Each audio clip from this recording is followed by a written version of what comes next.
Students, आज हम BSc third year का टॉपिक आवश्यक तत्व, लाभदायक तत्व और विषैले तत्व, आपके इसेंशियल एलिमेंट्स, बेनिफिशियल एलिमेंट्स और टॉक्सिक एलिमेंट्स के बारे में स्टडी करेंगे। तो आइए वीडियो स्टार्ट करते हैं कि आपके आवश्यक तत्व, इसेंशियल एलिमेंट्स।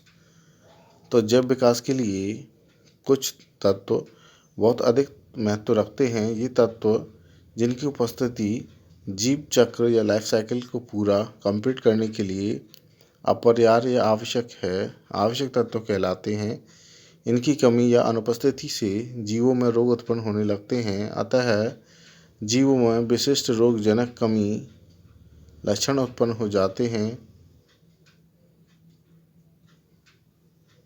इन रोगों को दूर करने के लिए इन तत्वों की आवश्यकता होती है। इन आवश्यक तत्वों की मात्रा अधिक होने से भी जीवों में बीमारियां उत्पन्न हो जाती हैं।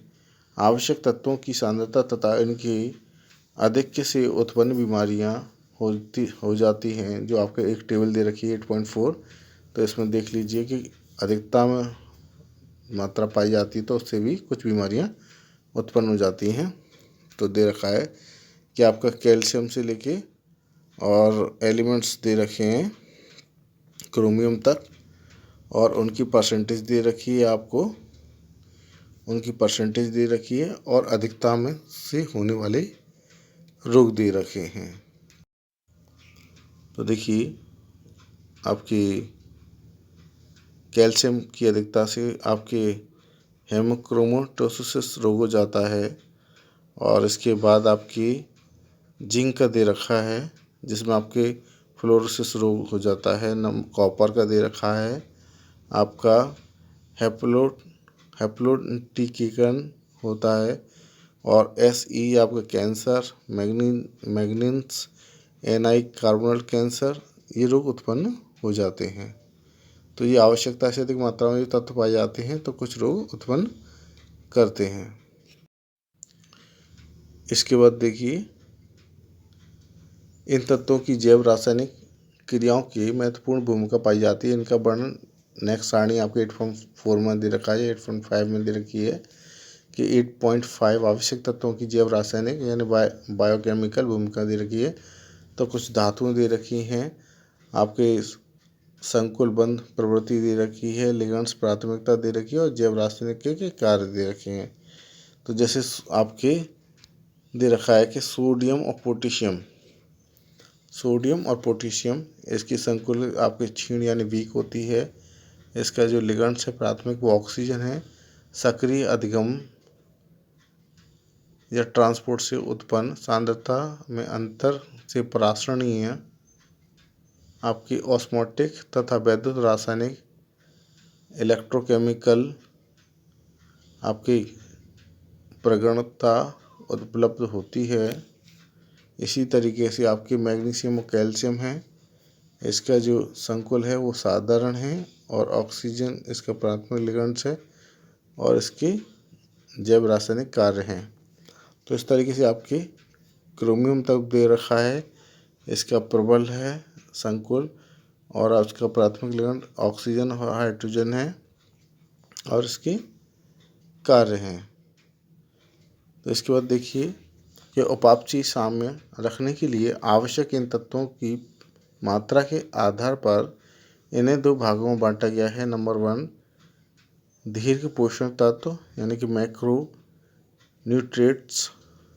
कुछ तत्व अत्यधिक बाहुल्य में पाए जाते हैं, इन्हें दीर्घ पोषक तत्व कहते हैं, जैसे पोटेशियम, मैग्नीशियम, कैल्शियम तथा सोडियम आदि। और सूक्ष्म पोषक तत्व मैक्रो न्यूट्रिएंट्स। सभी आवश्यक तत्व सूक्ष्म पोषक तत्वों के होते हैं। अब है नेक्स्ट पॉइंट आपके लाभदायक तत्व। इसमें देखिए, जैव प्रक्रियाओं में कुछ ऐसे तत्व हैं जो जीवों में उपस्थित से वृद्धि, ग्रोथ का प्रजनन, रिप्रोडक्शन में सहायता प्रदान करते हैं, परंतु इनकी अनुपस्थिति से जीवों में कोई बुरा प्रभाव इविल इफेक्ट उत्पन्न नहीं होता है। इन तत्वों को लाभदायक तत्व कहते हैं, जैसे लिथियम, बोरियम, एल्युमिनियम तथा सिल्वर आदि लाभदायक तत्व हैं। इन तत्वों के आधिक्य से रोग उत्पन्न होते हैं। एल्युमिनियम के अधिकता से आपके सेनिलिटी तथा बेरियम की अधिकता से आपकी वेरिएटुटस रोग उत्पन्न हो जाता है।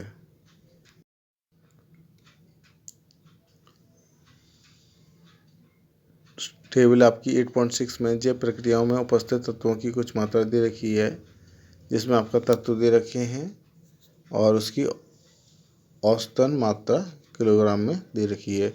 तो एल्युमिनियम आपके 61 मिलीग्राम, बेरियम दे रखा है 22, लिथियम दे रखा है 2 और सिल्वर दे रखा है 0.8 मिलीग्राम। ये तो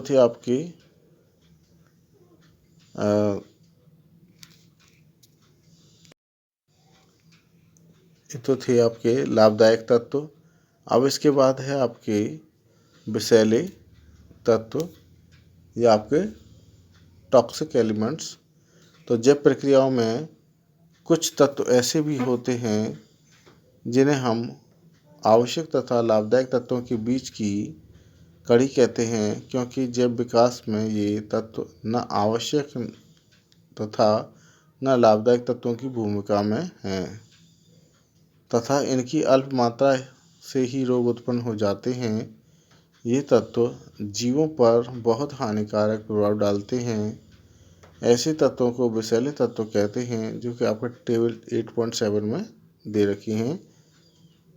तो इसमें अल्प विषैले तत्व दे रखे हैं कि आपके आर्सेनिक है, यानी ASSNBITE, और इनकी औसत मात्रा मिलीग्राम में दे रखी है 18.00, 6.0 और 0.20, और TI दे रखा है आपका 0.10। अधिकता से रोग उत्पन्न हो जाते हैं। तो इन सब की अधिकता अगर होती है तो कैंसर उत्पन्न हो जाता है। इसके बाद है आपका 8.1 सारणी में दे रखा है कि अधिक विषैले तत्व दिए गए हैं, जो कि आपके PB, CD, SG, SB और BE ये आपके अत्यधिक विषैले तत्व हैं। इनकी औसत मात्रा दे रखी है आपको मिलीग्राम में। तो 1:1 आपकी PB की है, CD की आपकी 50 है, SG की 13 है, और SB की 8 है और BE की 0.04 है। अधिकता से उत्पन्न रोग हो जाते हैं तो आपके प्लाबिम्स PB की अधिकता से हो जाता है। उच्च रक्तचाप है आपका CD से, और इसके बाद है मरकरी से आपके एम्फाइसेमा, SB से आपके विषाक्तता और B की अधिकता से आपके हृदय रोग हो जाते हैं। इसके बाद है औषधि विज्ञान तथा जीव विज्ञान, यानी कि मेडिसिन तथा बायोलॉजी में धातुओं के अध्ययन का बहुत महत्व है। कुछ धातु तत्व भी आवश्यक तत्व होते हैं, जैसे hydrogen, carbon, nitrogen, oxygen, phosphorus, sulphur तथा क्लोरीन। ये तत्व जैव प्रक्रियाओं में अधिक मात्रा में उपस्थित होते हैं। इन तत्वों को कुछ तत्व सूक्ष्म तत्व के रूप में उपस्थित होते हैं, जैसे आपके बोरॉन, फ्लोरोन, सिलिकॉन तथा आयोडीन। आर्सेनिक तथा बोरॉन को भी आवश्यक सूक्ष्म अधातु तत्व माना जा सकता है। इन सभी तत्वों को जैव कार्य करने की जानकारी होती है। ये था आपका विषैला तत्व। तो आपके विषैले तत्व और आपके लाभदायक तत्व और अनावश्यक तत्व आपके कंप्लीट होते हैं। ये परीक्षा के लिए उपयोगी हैं, और इनको ध्यानपूर्वक जो टेबल दे रखी हैं, कितने परसेंटेज में दे रखा है, कितना कितना दे रखा होता है, उसको आप थोड़ा ध्यानपूर्वक देखें, और ये टॉपिक यहीं कंप्लीट होता है।